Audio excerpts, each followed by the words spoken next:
Sir, Okay. Okay.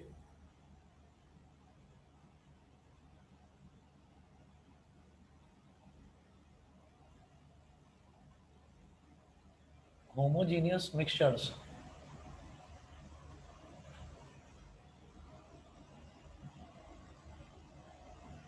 Homogeneous mixtures में first point note करेंगे homogeneous mixtures में those mixtures in which the substances are completely mixed together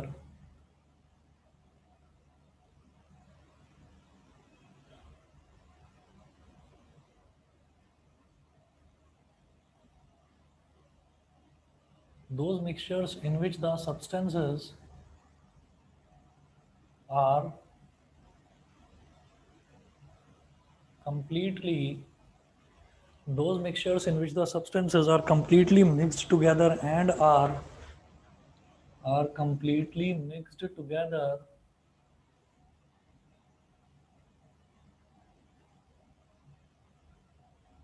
and are indistinguishable indistinguishable का मतलब क्या है कि जिनमें अंतर ना किया जा सके and are indistinguishable from one another from one another are called homogeneous mixtures.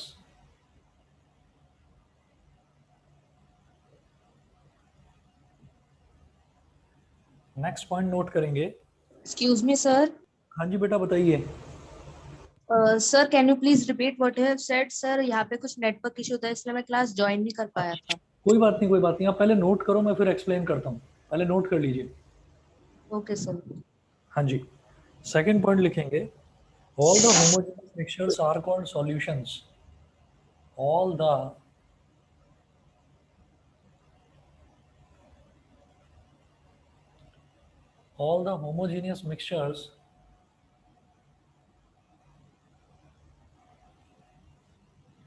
homogeneous mixtures are called solutions.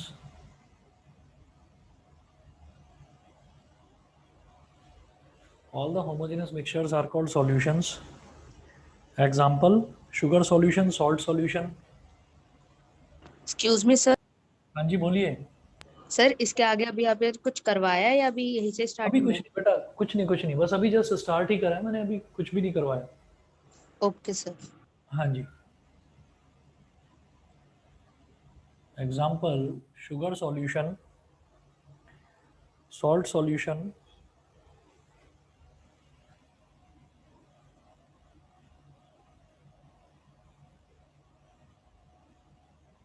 sugar solution, salt solution.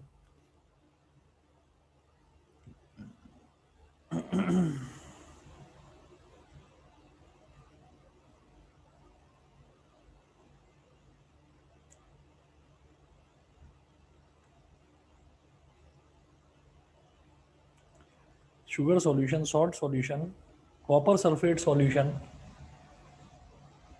copper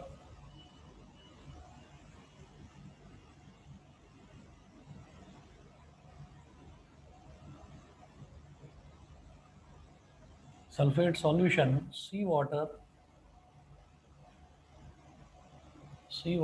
air, etc.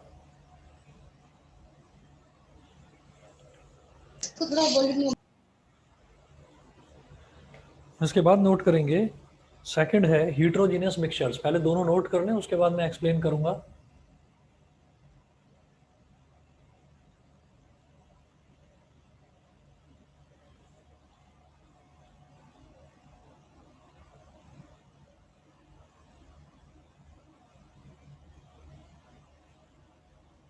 हीट्रोजीनियस mixtures. हीट्रोजीनियस mixtures में फर्स्ट पॉइंट लिखेंगे. Those mixtures in which the substances remain separate.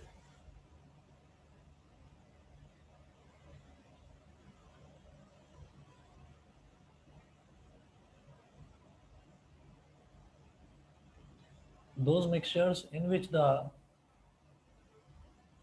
substances remain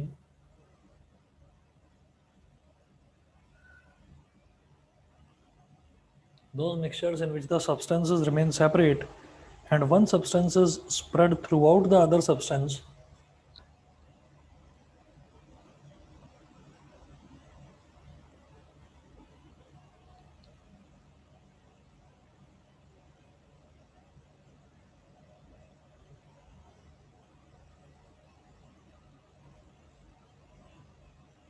and one substance is spread throughout the other substance, one substance is spread throughout the other, one substance is spread throughout the other substance as small particles, droplets or bubbles, as small particles, comma, droplets, small particles, droplets,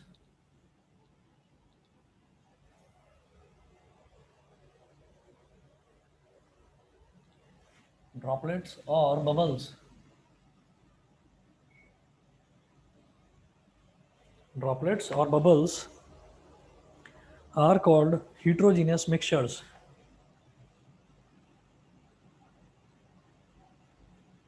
Are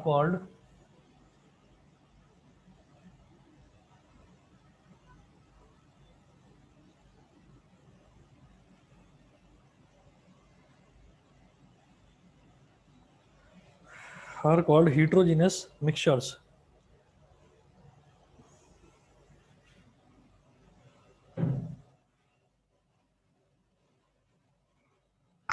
फिर आप लिखेंगे the suspensions of solids in liquids, next point लिखेंगे the suspensions of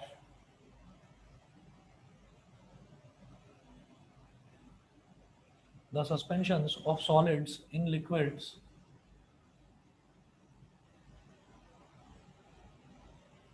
the suspensions of solids in liquids are also heterogeneous mixtures.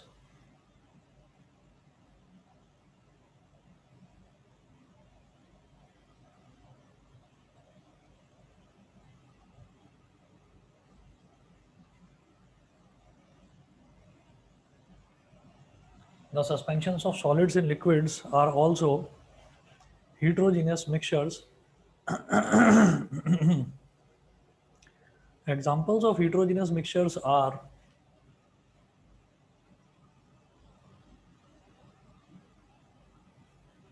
इधर ही देख लीजिए example note करेंगे sugar and sand mixture, salt and sand mixture, sugar and sand mixture, comma salt and sand mixture, sugar and sand mixture, comma salt and sand mixture, comma polluted air, gunpowder, polluted air,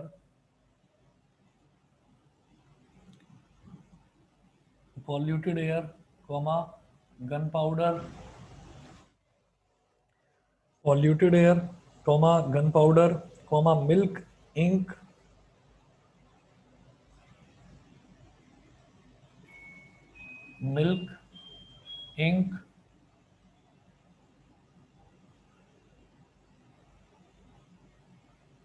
petroleum etcetera. अब जब मैं इसकी बात करता हूँ mixtures की, तो mixtures हमारे दो तरीके के होते हैं, एक होमोजीनियस मिक्सचर होता है और एक हीट्रोजीनियस मिक्सचर होता है। ठीक है, होमोजीनियस मिक्सचर और हीट्रोजीनियस मिक्सचर। तो होमोजीनियस मिक्सचर कौन सा होता है? जिस मिक्सचर में हम ये बोलते हैं कि जितने भी पार्टिकल्स हैं वो थॉरोली मिक्स्ड होते हैं आपस में और उनको इनडिस्टिंग्विशेबल होता है, मतलब वो सेपरेट नहीं करे जा सकते आसानी से। वो आपको ऐसा लगता है कि पूरी तरीके से आपस में मिक्स्ड हैं, तो लगता ही नहीं है कि कोई मिक्सचर है, कोई दो चीज़ें मिली हुई हैं। तो वो दोनों चीज़ें अलग अलग आप नहीं देख सकते, उनको होमोजीनियस मिक्सचर बोल देते हैं। All the homogeneous mixtures are called solutions. जितने भी होमोजीनियस मिक्सचर्स होते हैं उनको हम सॉल्यूशन बोल देते हैं। ठीक है, उसके बाद में इसका एग्जांपल देखते हैं शुगर सॉल्यूशन। शुगर सॉल्यूशन का मतलब ये है कि हमने पानी के अंदर चीनी को घोल दिया है, तो शुगर सॉल्यूशन प्रिपेयर कर दिया। तो जब हम उसको देखते हैं शुगर सॉल्यूशन को देखते हैं, तो कहाँ शुगर है और कहाँ वाटर है वो मुझे नहीं नजर आता, यानी कि वो थोरोली मिक्सड अप हो चुके हैं, उनके पार्टिकल्स अलग अलग नहीं दिखाई देते। फिर दूसरा है सॉल्ट सॉल्यूशन, इसी तरीके से सॉल्ट और वाटर वो भी थॉरोली मिक्स हो चुके हैं, आपस में बहुत अच्छे से घुल चुके हैं, तो कहाँ पर सॉल्ट है और कहाँ पर वाटर है वो भी हमें नजर नहीं आता। ये सॉल्ट सॉल्यूशन है। फिर है कॉपर सल्फेट सॉल्यूशन। तो कॉपर सल्फेट जो है वो पानी में पूरी तरीके से घुल जाता है, पूरी तरीके से डिजोल्व हो जाता है। तो हम ये कहते हैं कि कहाँ कॉपर है, कहाँ सल्फर है, कहाँ ऑक्सीजन है, कहाँ वाटर है, कुछ नजर नहीं आता। एक जैसा ही ब्लू कलर का सॉल्यूशन नजर आता है कॉपर सल्फेट का। फिर दूसरा है सी वाटर। तो सी वाटर में कहाँ सॉल्ट है, कहाँ सैंड है, कुछ नजर नहीं आता है, ऐसा लगता है कि मिट्टी के कलर का जैसे कि पानी है। ठीक है, कहाँ उसमें डस्ट है, कहाँ उसमें सैंड है, कहाँ उसमें सॉल्ट है। तो सॉल्ट ऐसे तो दिखाई नहीं देता ना हमको, लेकिन उसको अगर हम इवेपोरेशन प्रोसेस अप्लाई करें तो फिर सॉल्ट अलग से मेरे को मिल सकता है। ठीक है, वो तरीका होता है समंदर के पानी से रेत अलग हटाने का और नमक निकालने का। तो लेकिन अगर मैं खुली आंखों से देखूं तो मुझे लगता है कि वो एक होमोजीनियस मिक्सचर है, क्योंकि वो अलग अलग सेपरेटेड आउट मेरे को दिखता ही नहीं है। फिर हम देखेंगे सर एयर। हाँ जी बोलो। सर एक क्वेश्चन था कि हाँ हमारे स्कूल से एक ये क्वेश्चन आया है कि sea water is homogeneous and heterogeneous, हाँ एक्सप्लेन व्हाई। हाँ, होमोजीनियस तो है। सर इसमें क्या बोले? होमोजीनियस है उसमें आप ये कहेंगे because all the particles like salt, sand, salt sand and other minerals, और भी काफी सारे मिनरल्स होते हैं सी वाटर में। तो salt sand and other minerals are thoroughly mixed up with each other and they are totally indistinguishable. हम उनको अलग अलग नहीं देख सकते खुली आंखों से कि इधर तो ये सॉल्ट है और इधर ये सैंड है। जैसे मान लीजिए मैं हिट्रोजीनियस मिक्सचर की बात करता हूँ, तो मुझे मालूम है जो शुगर होती है, शुगर के जो क्रिस्टल्स हैं, जो शुगर हम घरों में यूज करते हैं वो व्हाइट कलर की होती है, और जो सैंड होता है, सैंड होता है ग्रे कलर का। तो हमने शुगर को और सैंड को खूब अच्छे से मिक्सअप कर दिया, खूब अच्छे से मिक्सअप कर दिया, लेकिन फिर भी हम उसको अगर खुली आंखों से देखेंगे तो मुझे साफ समझ में आ जाएगा कि ग्रे कलर के किसी सब्सटेंस में व्हाइट कलर का कोई दूसरा सब्सटेंस मिक्स करा गया है। तो जो शुगर एंड सैंड मिक्सचर है उसमें मेरे को शुगर अलग और सैंड अलग दिखाई दे जाएगा। इसी तरीके से अगर सॉल्ट और सैंड का मिक्सचर बना दिया जाए तो उसमें मैं सॉल्ट अलग और सैंड अलग देख सकता हूँ। लेकिन अगर मान लीजिए मैं सी वाटर की बात करूँ तो सी वाटर में सैंड अलग, वाटर अलग और सॉल्ट अलग, ये मैं अलग अलग नहीं देख सकता। मेरी बात समझ में आ गई? तो जिसमें हम कंपोनेंट्स, जो अलग अलग कंपोनेंट्स हैं किसी भी सब्सटेंस के, उनको मैं अलग अलग देख सकूं तो उसको तो मैं बोल देता हूँ हीट्रोजीनियस। और जिसमें वो अलग अलग नजर नहीं आते उसको हम बोल देते हैं होमोजीनियस। समझ गए कि नहीं? ठीक है सर। ठीक है, तो सी वाटर जो है वो होमोजीनियस होता है। फिर बात करते हैं heterogeneous mixture की। those mixtures in which the substances remain separate and one substance is spread throughout the other substance as small particles, droplets or bubbles are called heterogeneous mixtures। तो क्या होता है कि heterogeneous mixture में हम आसानी से दोनों particles को separate भी कर सकते हैं, वो thoroughly mix up नहीं होते और वो अलग अलग हमको दिखाई भी देते हैं। इसी तरीके से हम ये कहेंगे पॉल्यूटेड एयर। तो जो पॉल्यूटेड एयर है, पॉल्यूटेड एयर इस तरीके की है कि जैसे सोचिएगा आप कि बहुत ज़्यादा पॉल्यूटेड एयर है, उस पॉल्यूटेड एयर में आप व्हाइट शर्ट पहन कर निकल जाते हैं, तो आप थोड़ी देर बाद देखेंगे कि छोटे छोटे छोटे छोटे ब्लैक ब्लैक कलर के डॉट्स आपकी व्हाइट शर्ट पर पड़ चुके हैं, आपकी व्हाइट शर्ट काफ़ी हद तक गंदी हो जाती है। तो वो क्या है, वो यही तो है कि उसके, क्योंकि पार्टिकल्स, पॉल्यूटेड एयर के पार्टिकल्स जो हैं वो, उसके जो अलग अलग पार्टिकल्स हैं, जो ब्लैक कलर के पार्टिकल्स हैं, वो उसमें इतनी अच्छी तरीके से मिक्सअप नहीं है कि अगर आप पॉल्यूटेड एयर में ट्रैवल कर रहे हैं तो आपको साफ दिखाई दे जाएगा, थोड़ी देर बाद आपकी शर्ट गंदी हो जाएगी। सभी को मेरी बात समझ में आ गई? Yes sir.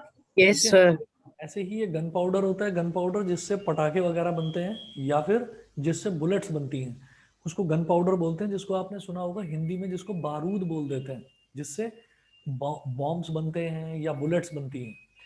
तो गन पाउडर जो है, गन पाउडर भी एक पाउडर होता है, और वो पाउडर ऐसा होता है कि उसमें हल्का सा अगर इग्नाइट कर दिया जाए, हल्का सा अगर आग लगा दी जाए तो बहुत बड़ा ब्लास्ट हो जाता है। तो वो जो गन पाउडर है, गन पाउडर भी अलग अलग तरीके का वो एक पाउडर होता है, उसमें भी अलग अलग तरीके के पार्टिकल्स आपको नजर आते रहते हैं। ऐसे ही मिल्क है, मिल्क को भी हम अगर देखेंगे साइड से तो मिल्क में भी हमको जो है जब हम मिल्क को रख देते हैं तो हमको मिल्क में भी ऊपर चिकनाई अलग नजर आती है और नीचे लिक्विड कंटेंट अलग नजर आता है। ऐसे ही इंक है, इंक को अगर हम सनशाइन में देखते हैं तो सनशाइन में हमको ब्लू ब्लैक अलग अलग कलर के रिफ्लेक्शंस नजर आते हैं। अगर ब्लू इंक है तो सिर्फ ब्लू नजर नहीं आएगा, ब्लू मिक्स्ड विद ब्लैक, इस तरीके का कुछ डार्क ब्राउन, ऐसा भी कुछ अलग अलग शेड्स नजर आते हैं। सिमिलरली पेट्रोलियम के साथ में भी है कि अगर हम पेट्रोल लेंगे और पेट्रोल को किसी कांच की बोतल में आप रखिए और कांच की बोतल को टाइटली बंद कर दीजिए और उसको आप धूप में देखिएगा, आप धूप में देखेंगे तो आपको अलग अलग तरीके के कलर नजर आएंगे। तो पेट्रोल जो है उसमें भी हम ये कहेंगे कि अलग अलग तरीके के कार्बन्स होते हैं, एक्चुअली कार्बन का ही बना होता है पेट्रोल भी, तो अलग अलग तरीके के कार्बन्स होते हैं जो कि मिक्सड अप होते हैं। सभी को इतना समझ में आ गया? Excuse me sir. Yes sir. बोलिए बोलिए। सर सॉल्ट सॉल्यूशन भी हेट्रोजीनियस का फॉर्म होना चाहिए, क्योंकि अगर हम वाटर को इवेपोरेट कर देंगे तो नीचे सिर्फ सॉल्ट बच जाएगा, तो हम उसको अलग सेपरेट कर सकते हैं। देखिए सेपरेट तो करा जा सकता है, लेकिन हम ये कहते हैं कि जब हम नॉर्मल मेथड से सेपरेशन की बात करते हैं सेपरेट तो करा जा सकता है, लेकिन हम जब उसको देखते हैं ना खुली आंखों से, तो क्या खुली आंखों से मुझे नमक और पानी अलग अलग दिखता है? तो मैं बोलूंगा नहीं दिखाई देता। That's why salt solution homogeneous है। समझ गए? Okay sir. हाँ, और इसी तरीके से आप देखेंगे कि सी वाटर जो है वो भी होमोजीनियस है, क्योंकि खुली आंखों से मुझे नमक अलग दिखाई नहीं देता उसमें। हाँ, अगर मैं उस पानी को इवेपोरेट कर दूंगा तो फिर सॉल्ट और सैंड बचेगा, फिर मुझे कुछ मैकेनिकल मेथड्स यूज करने पड़ेंगे जिससे मुझे सैंड को अलग करना पड़े, और सैंड को अलग करेंगे और फिर सॉल्ट को अलग निकाल लेंगे, जो कि हमारा ईटिंग पर्पजेस से काम आएगा। उसके बाद हम एक एग्जांपल लेते हैं to study the properties of a mixture of iron and sulphur. मैं आयरन और सल्फर का एक मिक्सचर स्टडी करता हूं, नोट करें।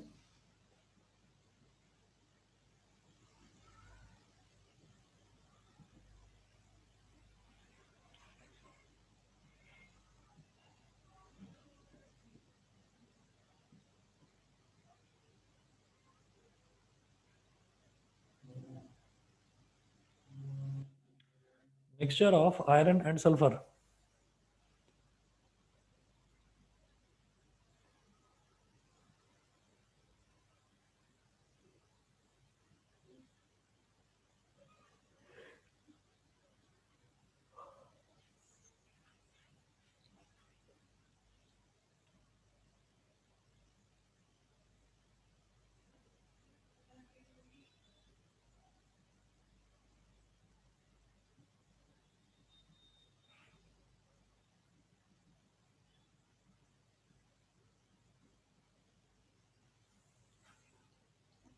ये कोई एक कंटेनर है,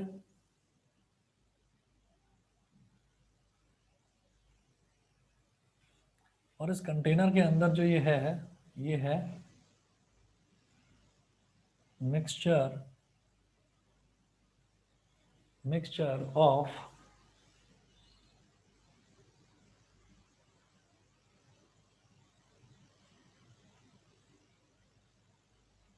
ऑफ आयरन एंड सल्फर। इसके अंदर ये मिक्सचर है आयरन एंड सल्फर।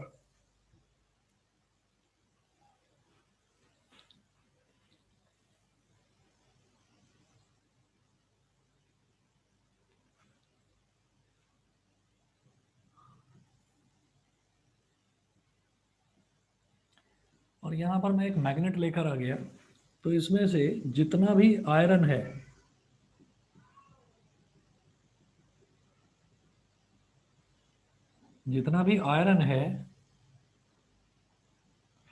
वो सारा का सारा इस मैग्नेट पर आकर चिपक जाएगा। इसको बोलते हैं iron filings. Iron filings FILLINGS। Iron filings का मतलब क्या है कि लोहे के बड़े बड़े टुकड़े नहीं है, लोहे का पाउडर है। सल्फर का भी सॉलिड बहुत ज्यादा, मतलब वो सॉलिड बड़े बड़े क्रिस्टल फॉर्म में नहीं है, सल्फर का भी पाउडर है। तो सल्फर का पाउडर हुआ तो वो एक मेटल हो गया सल्फर।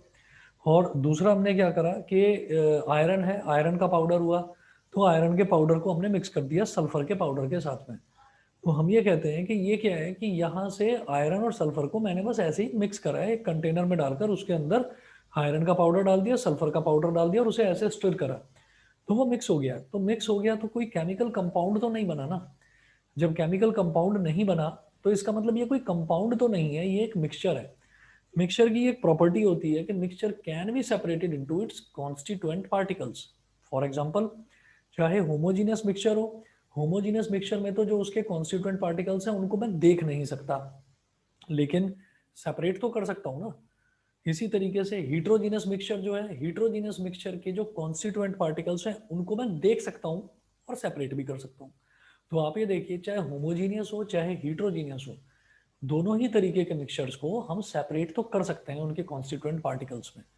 अब आप ये देखिएगा कि ये मैं एक एग्जांपल ले रहा हूँ, mixture of iron and sulphur. तो इसमें आप नोट करेंगे,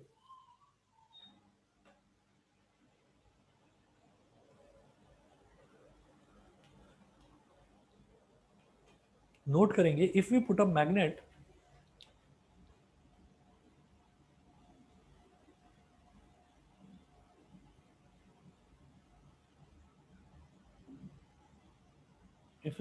magnet,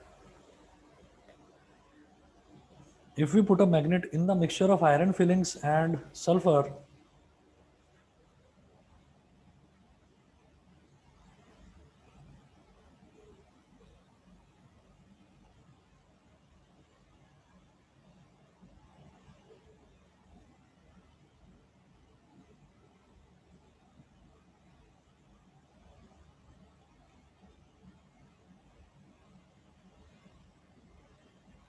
put a magnet in the mixture of iron fillings and sulfur, the iron particles are attracted by the magnet.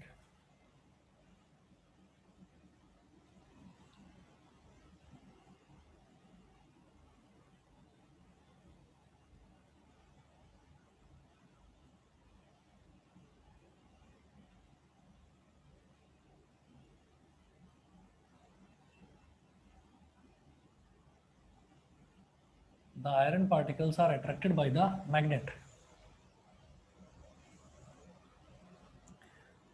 They stick to the magnet and get separated from sulfur.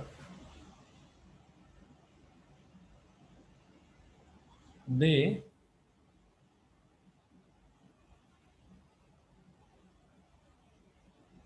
stick to the magnet and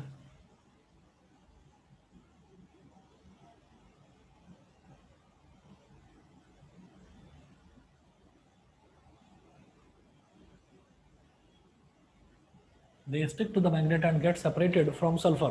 बेटा दिखाई दे रहा है सभी को? Yes, sir. Yes, sir. Yes, Yes, sir.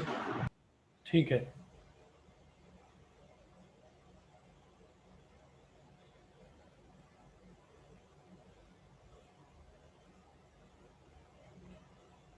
They stick to the magnet and get separated from sulfur. फिर आप next point लिखेंगे,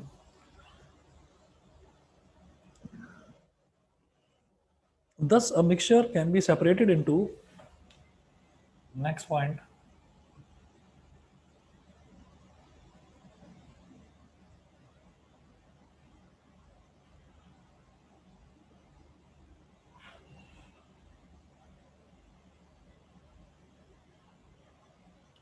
thus a mixture can be separated into its constituents by physical processes, can be separated into its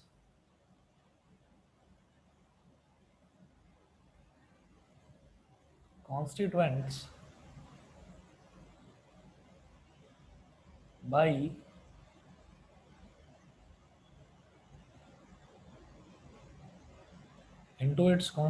by physical processes like filtration, evaporation, sublimation, like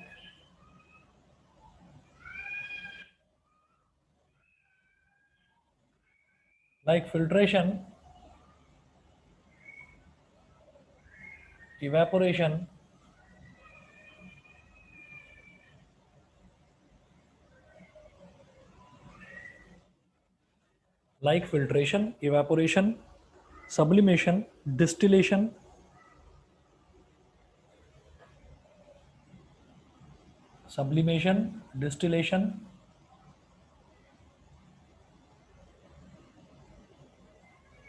magnet etcetera, sublimation, distillation, magnet, etcetera.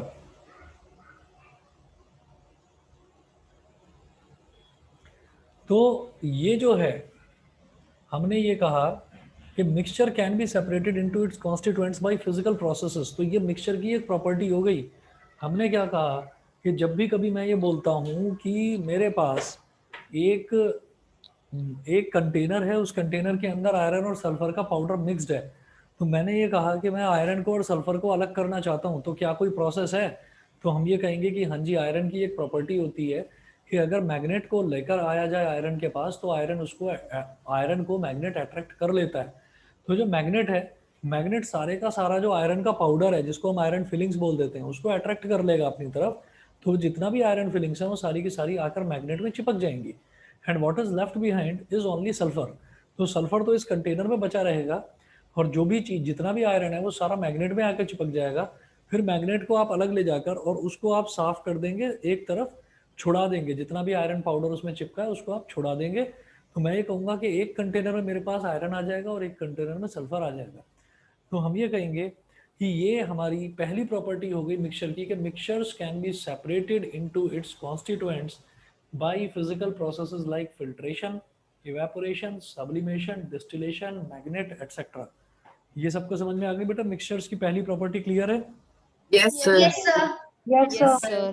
हाँ जी, they can be separated into its constituents. उसके बाद mixtures की एक दूसरी property होती है कि मिक्सचर जो है वो अपने सभी कॉन्स्टिट्यूएंट्स की प्रॉपर्टी रिवील करता है, सभी कॉन्स्टिट्यूएंट्स की प्रॉपर्टी जो है वो शो करता है। कैसे? ये भी एक एग्जांपल देखेंगे।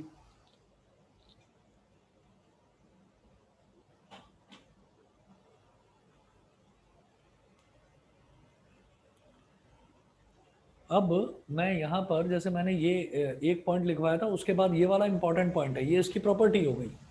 ऊपर तो एग्जांपल दिया था, ये इसकी प्रॉपर्टी हो गई। फिर अगला एक एग्जांपल लेंगे, इसमें नोट करेंगे सभी बच्चे।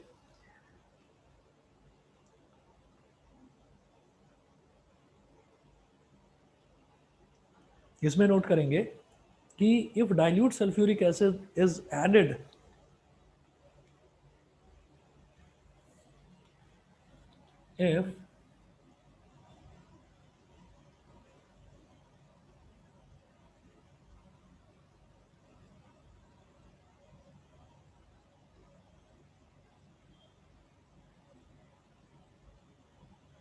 if dilute sulfuric acid is added to the mixture of iron fillings and sulfur is added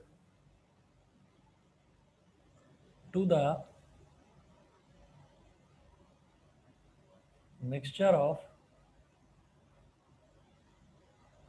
iron fillings and sulfur,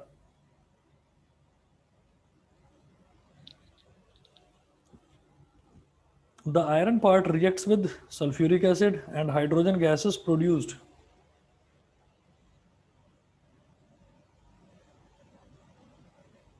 The iron part reacts with sulfuric acid. ये आगे का मैं इस तरफ नोट कर रहा हूं।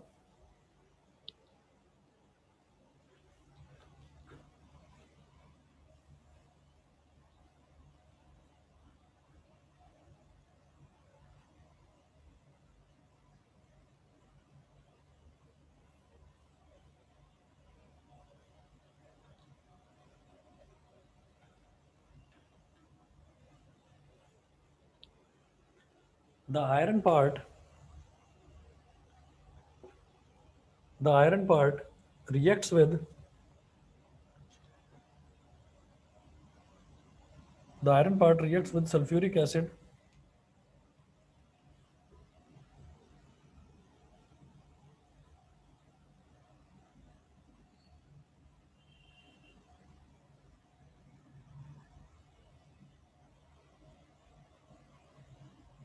reacts with sulfuric acid and hydrogen gas is produced.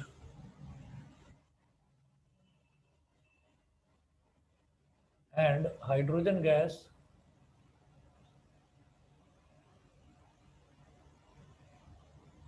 is produced,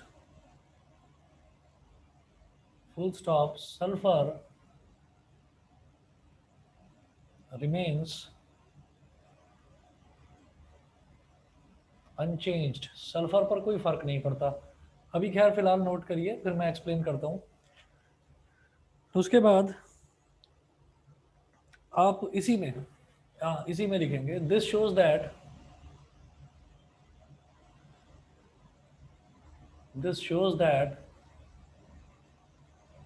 this mixture shows the properties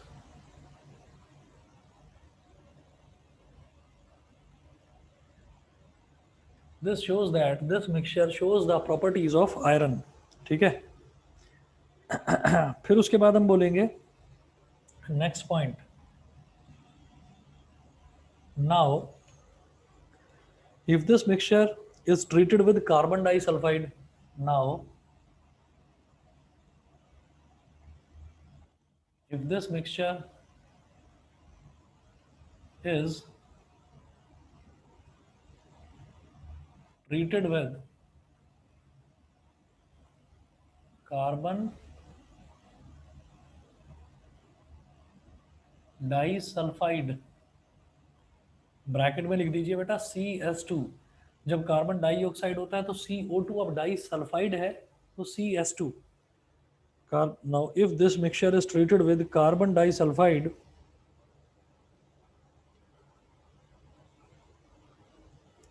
the sulfur part dissolves in it, leaving the iron unchanged।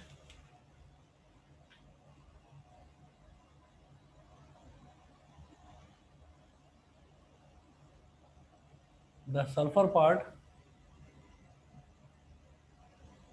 dissolves in it, leaving the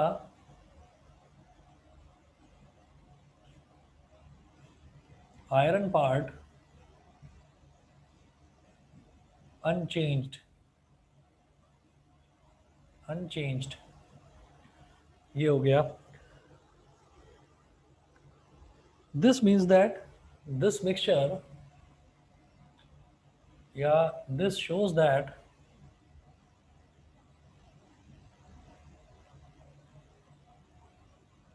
this mixture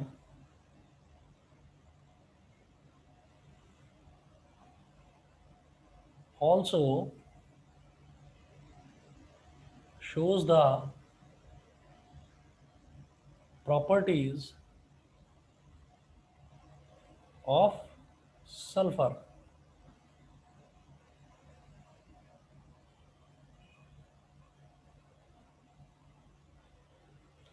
देखिएगा, अभी सब बच्चे समझिएगा, इसको note कर लिया बेटा सबने? Yes sir. Yes sir. चलिए जी, तो अभी सब बच्चे समझिएगा इसमें क्या है। इसमें इन्होंने ये बोला है कि जैसे प्रॉपर्टीज होती है ना मिक्सचर की, तो मिक्सचर की प्रॉपर्टीज मैं स्टडी कर रहा हूँ। तो मिक्सचर की प्रॉपर्टीज क्या होती हैं? पहली प्रॉपर्टी तो ये है, mixture can be separated into its constituents by physical processes like filtration, evaporation, sublimation, distillation, magnet etcetera. मैंने क्या करा, मैंने आयरन और सल्फर का एक मिक्सचर लिया, और आयरन और सल्फर के मिक्सचर को मैंने क्या करा कि उसमें मैंने ये चाहा कि मैं उसको अलग अलग सेपरेट करना चाहता हूँ। तो मैं मैग्नेट लेकर आ गया, तो मैंने ये देखा कि मैग्नेट लाने से क्या हुआ, जितना भी आयरन वाला पार्ट था वो तो मैग्नेट में आकर चिपक गया। फिर मैग्नेट को आपने अलग ले गए, अलग किसी कंटेनर में डालकर आपने मैग्नेट को अच्छे तरीके से साफ कर दिया, तो मैग्नेट पर जितना भी आयरन चिपका हुआ था वो सारा का सारा उस अलग कंटेनर में आकर इकट्ठा हो गया। उसके बाद मैं बात करता हूँ कि अब जो पहला वाला कंटेनर था उसमें क्या बचा, सिर्फ सल्फर ही तो बचा रह गया। चलिए जी, ये हो गया। इसके बाद में मैं ये कहता हूँ कि एक मिनट बेटा बस,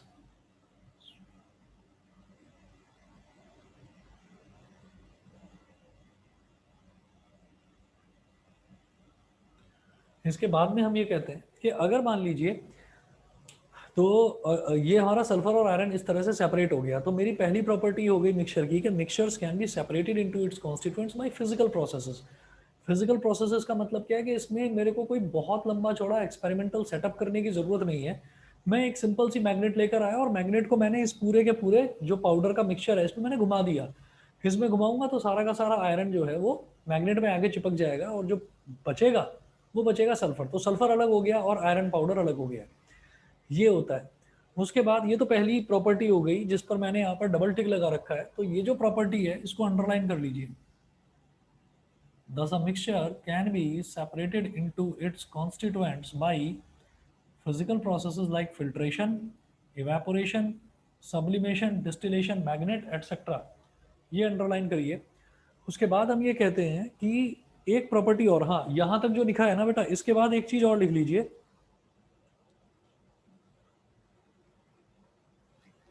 Thus a mixture shows the properties of all the constituents present in it.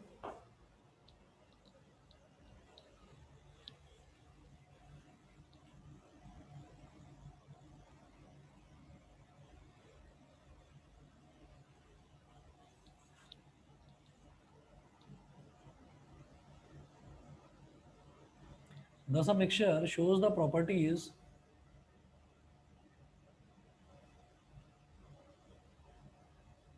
of all the constituents present. Thus a mixture shows the properties of all the constituents present in it. तो ये वाली जो ये दूसरी property है इसको भी underline करिए। एक मिक्सचर जो है वो अपने अंदर जो भी कॉन्स्टिट्यूएंट्स, जितने भी कॉन्स्टिट्यूएंट्स से मिलकर वो मिक्सचर बनता है ना, तो वो सारे के सारे कॉन्स्टिट्यूएंट्स की प्रॉपर्टी शो करता है। जैसे कि आयरन की प्रॉपर्टी होती है कि आयरन जो है, आयरन की प्रॉपर्टी होती है कि आयरन जो है वो किसी भी एसिड के साथ रिएक्ट करके हाइड्रोजन गैस प्रोड्यूस करता है।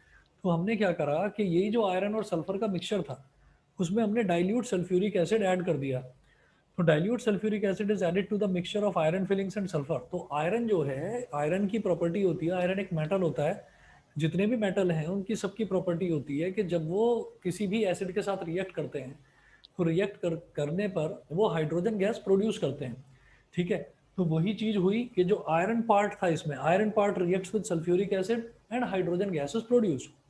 हाइड्रोजन गैस प्रोड्यूस हो जाती है, सल्फर पार्ट रिमेन्स अनचेंज। जो सल्फर था वो जैसा था वैसा का वैसा ही रहा, क्योंकि सल्फर H2SO4 यानी कि सल्फर डाइल्यूट सल्फ्यूरिक एसिड के साथ रिएक्ट नहीं करता। तो इसका मतलब क्या था कि आयरन और सल्फर में आयरन मौजूद था ना, तो आयरन ने अपनी प्रॉपर्टी शो करी। उसके बाद मैंने कहा कि अच्छा अब इसी मिक्सचर में आयरन और सल्फर के मिक्सचर में आप क्या करिए, आप कार्बन डाइसल्फाइड CS2 वो मिक्स कर दीजिए। तो CS2 की एक प्रॉपर्टी होती है कि CS2 के अंदर सल्फर मिक्स हो जाता है, घुल जाता है पूरी तरीके से। तो अब आप ये देखिएगा कि यहाँ पर आयरन भी मौजूद था इस मिक्सचर में और इस मिक्सचर में सल्फर भी मौजूद था। तो ये जो आयरन और सल्फर मौजूद था इस मिक्सचर में, यहाँ पर सल्फर की ये प्रॉपर्टी होती है कि सल्फर जो है वो कार्बन डाइसल्फाइड में घुल जाता है। तो सल्फर जो है वो तो कार्बन डाइसल्फाइड में घुल गया, ठीक है, वो तो कार्बन डाइसल्फाइड में घुल गया, लेकिन जो आयरन था, आयरन ने रिएक्ट उसके साथ नहीं करा। तो आयरन जैसा था आयरन वैसा का वैसा ही रहा, अनचेंज रहा। ठीक है, तो इससे क्या समझ में आता है कि ये मिक्सचर सल्फर की भी प्रॉपर्टी शो कर रहा है। तो ये मिक्सचर हमने, this shows that this mixture shows the properties of iron, iron की प्रॉपर्टीज भी शो कर रहा है। दूसरे एक्सपेरिमेंट ने ये शो करा कि this mixture also shows the properties of sulphur. इसका मतलब क्या है कि वो आयरन की भी सल्फर की भी दोनों की प्रॉपर्टी शो कर रहा है। इसका मतलब ये है कि a mixture shows the properties of all the constituents present in it. Mixture के अंदर जितने भी कॉन्स्टिट्यूएंट्स होते हैं, मिक्सचर उन सभी कॉन्स्टिट्यूएंट्स की सारी प्रॉपर्टीज शो करता है। बताइए जी, क्लियर है सभी बच्चों को? Yes sir. Yes sir. Yes sir. Yashika बताइए, क्लियर है? यशिका क्लियर है? टिया क्लियर है? Yes sir. ठीक है, सिमर क्लियर है आपको? Simar, yes sir. Yash, Parth, Lakshya, yes sir. Yes sir. Aanya, Avni, yes sir. Yes sir. Bhavya, Bhavya मेरी आवाज आ रही है? Devansh, Yes, sir. याशिका और भव्या दोनों को आवाज आ रही है मेरी?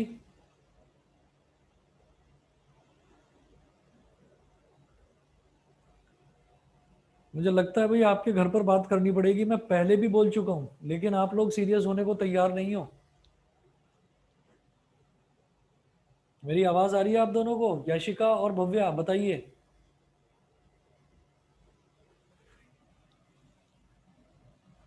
ऐसे पढ़ने का कोई फायदा नहीं होता कि सिस्टम ऑन करके चले गए। पढ़ाई तो खुद को ही करनी पड़ेगी।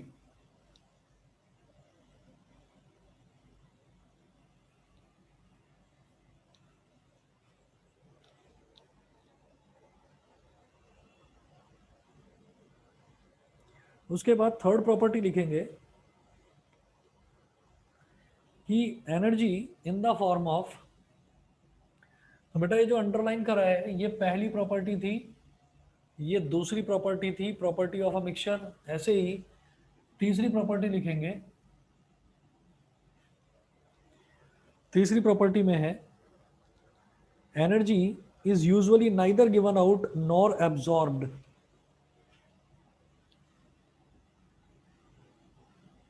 Energy is usually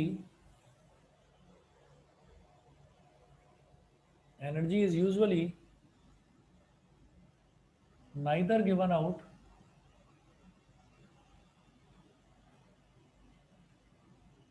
nor absorbed.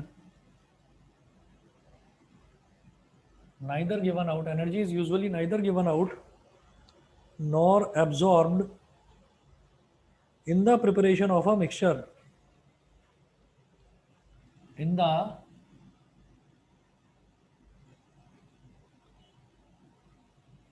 preparation of a mixture. So, preparing a mixture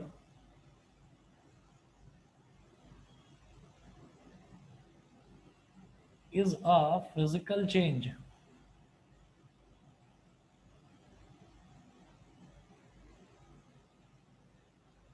Energy is usually neither given out nor absorbed in the preparation of a mixture. So preparing a mixture is a physical change. Physical change क्या होता है कि ऐसा कोई भी process जिस process को करने में एनर्जी ना तो एब्जॉर्ब होती हो और ना ही एनर्जी प्रोड्यूस होती हो, तो उसको हम बोल देते हैं फिजिकल चेंज। ठीक है जी। उसके बाद है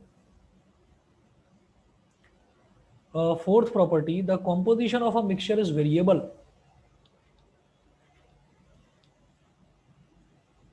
एक्सक्यूज मी सर, मुझे थर्ड हाँ जी बेटा, प्रॉपर्टी समझ बोलो। सर हाँ मुझे थर्ड प्रॉपर्टी समझ नहीं आया। अभी बता रहा हूँ।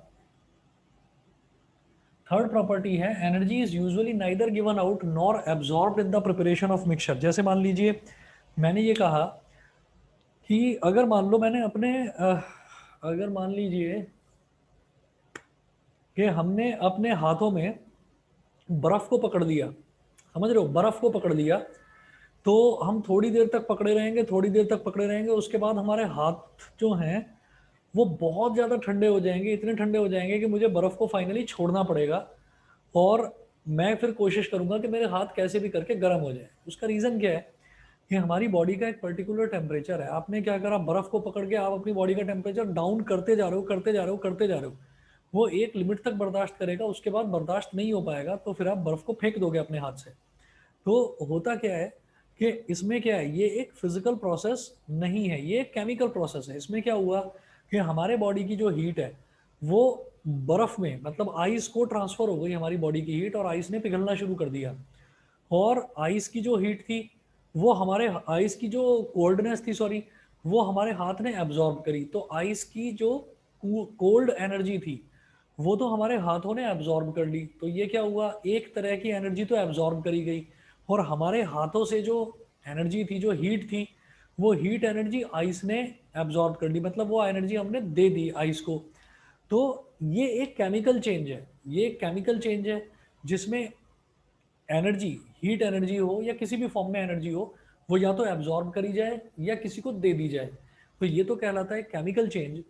और जबकि मिक्सचर को प्रिपेयर जब मैं करता हूँ ना, जैसे मैंने सॉल्ट और सैंड को मिक्स कर दिया, तो ना तो कोई हीट एब्जॉर्ब करता ना कोई हीट लिबरेट करता, ठीक है। जैसे मान लीजिए मैंने पानी के अंदर नमक को घोल दिया, तो ये भी तो मैं एक मिक्सचर प्रिपेयर कर रहा हूँ, तो इसमें भी ना तो हीट एब्जॉर्ब हो रही है ना हीट लिबरेट हो रही है। तो जहां पर हीट ना तो एब्जॉर्ब होती है ना हीट लिबरेट होती है, यानी कि ना तो हीट एब्जॉर्ब होती है ना हीट प्रोड्यूस होती है, उस मिक्सचर को हम बोल देते हैं कि वो फिजिकल चेंज है, उस प्रोसेस को हम बोल देते हैं कि वो प्रोसेस फिजिकल चेंज है। तो इसलिए preparation of a mixture is called a physical change. समझ गए? Yes Yes, sir. sir. ठीक है, चलिए उसके बाद, इसके बाद बेटा फिर नेक्स्ट क्लास में करते हैं, ठीक है। आज के लिए इतना ही करेंगे, अगली क्लास आपकी मंडे को लेंगे, कल का ऑफ रखेंगे। ओके सर, सर मंडे को थैंक यू मैथ्स सर, होगी। बाय। हाँ जी, क्या कह रहे हैं? सर मंडे को मैथ्स होगी। हाँ, मंडे को मैथ्स करेंगे, ओके ओके सर। सर, ठीक है। चलिए जी, okay. Good thank you evening sir. Sir. Okay, good evening. Good evening, sir. Good evening.